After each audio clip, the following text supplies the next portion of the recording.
Yeah, I'm here with Nessa June up here at Embassy. Hey, water is life. That's it. Stand together, one love, circle people.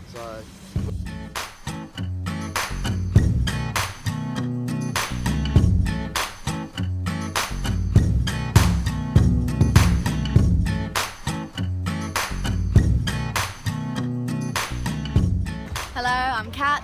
I'm a First Nations woman from the Carib people of Trinidad, born in Hawaii, living on Dark and Young country.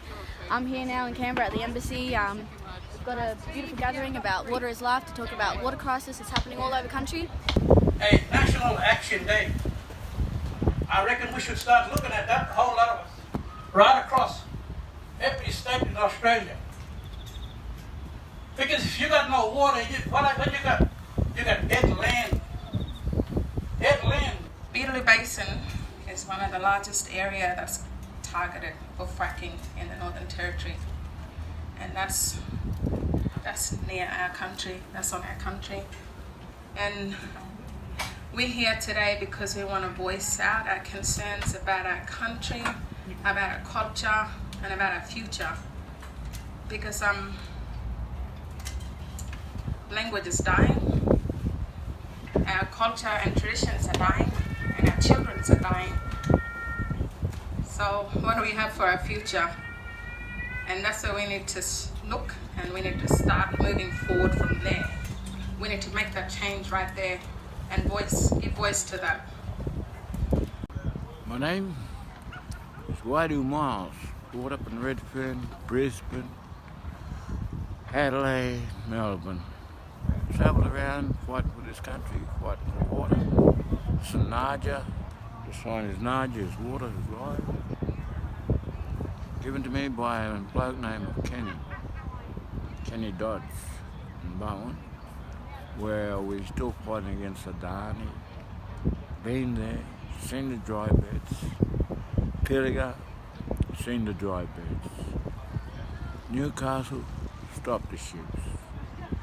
The Laird stopped the trucks and the trains. And I've been doing it since 72. One of the first people come here, a 16-year-old, to the 10 Embassy. Got into trouble, of course, at that age. I walked down from Brisbane with another brother called Dennis Walker. We started the Black Panther mob, which was a land rights movement. I ran into a lot of people that I got close to in Sydney. Like my little brother that's doing the interview, and his father, his mum I knew well. And they taught me as well. So I'm still fighting. So if we never ever catch up, I'm still there. Yeah. So my name's Samala Dakiali Robbery, Dakiali Demba. Mother's Bachelor Wapabara from Fraser Island, Keppel Island, and my father is a Lado Gangalita Wanyagarawa man from Mornington Island. Why are you That water will die. Mato e Noa or Tulunana e Iuri. We both believe in the protection of Mother Earth for our future generations.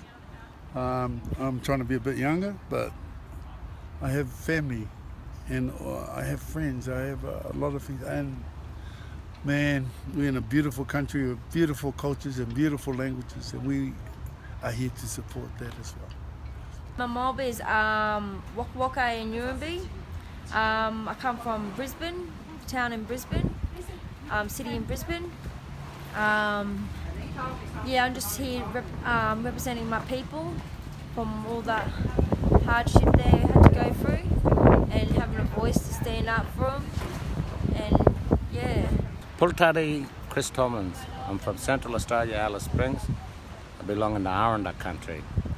And I'm here because I had enough of the last 230 years of us and the atrocities and the genocides that have been going on. And all I want to do is get the people together so we can end this war in this country. Thank you. Tell me, mate. Yamagara, Ninda Caleb, Ninda Gulagamali Dinawa is my skin name. Why are you here for? Oh, I hit it, I saw the country that I'm from, it's all dry, it's all barren, it's all deserted. I'm here to change that, here to put water back in our rivers. Yeah, well. Yeah. Le Conto Gijida the Anishinaabe First Nations from Turtle Island. Say here, standing with the mob, all my relations, protecting the water, Mini Wichone. Oh. Dulana Yellow Tiger Bales. I'm a Gungaloo man from Central Queensland and a Ngunnawal man from Hunter Valley. And yeah, water is life, you know. We are 80% of water, and water we shall return. My name's Kai. I'm here at the 10 Embassy in Canberra. I come down from Darwin. Really concerned about a number of things here, but at the end of the day it's about social justice. It's about reclaiming the country for the traditional owners and returning to having a state of freedom in this country. My mob were brought out in chains. Wasn't our choice. I'd rather see proper law in this country where place is respected. Full stop. My father's from Timala Mission, Ngunnawal country. They live on the water. Their whole livelihood is all about the water. When it rains, when the tide rises and when it drops, when the best time to get the fish, when the best time to go and visit a country based on the tide and based on the river. Everything is, the whole livelihood is still on the river. There's still fish, G-fish and everything. And the politicians who are amending legislations, it's allowing open pathways for mining access unregulated. And so what are the issues that I am observing over my interest in the Murray-Darling Basin over the last few years? I've been really concerned about it because of our sacred sites sitting in that water system. Is we've got our own undermining us. We've got mob on country who have a limited English. They speak Aboriginal English, interpret information in an Aboriginal English, which is a recognised dialect. And they're being thrown contracts or pathways or meetings in a foreign dialect in another English. And then they sit down and have a cup of tea or whatever and just take a photo and put it in a newsletter and go, oh, we've consulted in a foreign language, you know. And so when you look at the contracts are actually fraudulent. They're not very clear about what people are signing authorisations for. But anyway, so I just want to, alert fellows to be really wary of government coming along to sit down and do these consultation meetings, because usually that's them ticking the box. We've covered that, we're going in. No one said no. See, and what they use in their law is like silence, is acquiescence. That means if you say something, if you don't say anything, then they deem that as a consent process. And we need to start stipulating the terms and conditions of what we deem as consultation and what we deem as fully informed consent, and we need to stipulate that, and it needs to be done in our own dialects. And we need to break away from that kind of system as well. But also I just think we are in a very serious situation. I think the Murray-Darling Basin, I think everyone would agree, is in serious risk, especially over the next 10 years. It's providing 3/4 of Australia of produce. I'm not sure how many million live in the Murray-Darling Basin zone, but it's pretty high. You could imagine if that basin goes down, then you'll have a genocide of people. You'll have millions flooding townships along the coast who are already have housing shortages and homeless people. And so all I want to say is to any fellas who is doing the wrong thing, I don't know if anyone's here or not, but for people to get the message out, stop authorising coal seam gas, stop authorising coal mining, stop endorsing and enabling fellas. The money is not worth it. The money does get passed around from people, and the rest of the nation never see the dollars. We're not benefiting from those signing, yes, I will take it. And we see a couple of flash blacks, driving around with a nice little flash ute all of a sudden. And that's about all we see is a benefit watching someone else have a nice car, while the rest of us are trying to patch up petrol.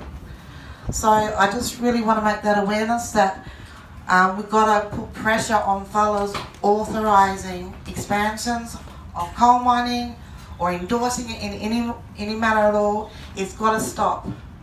It's costing us. It's not ours to ruin. We don't have the right to ruin what was handed over to us for thousands of years. We have to stand up and fight for our culture. Thank you. My name's Linda. I'm a Ngunnawal woman from Gunnnawal in New South Wales. That's on the Nemoy River. Now, people would have heard Nessa talking about the Nemoy and how there ain't no water in it. There's not a lot that I can add to what Alice has just said, but I'll definitely confirm that there are many that are selling us out. Some of them are here today. I won't name them. They know exactly who they are and exactly what I think of them. We have to keep putting pressure on these people because, yes, the government's the problem, but, you know, the government's always been the problem.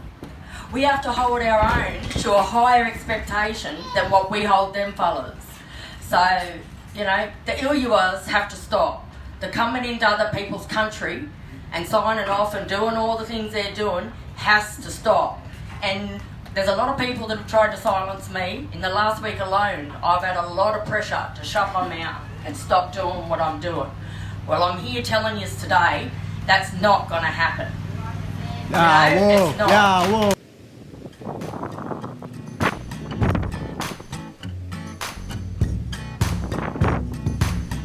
We need you. You are our next generation. We need you to step up and start learning from your old aunts and uncles. How do we move forward from here?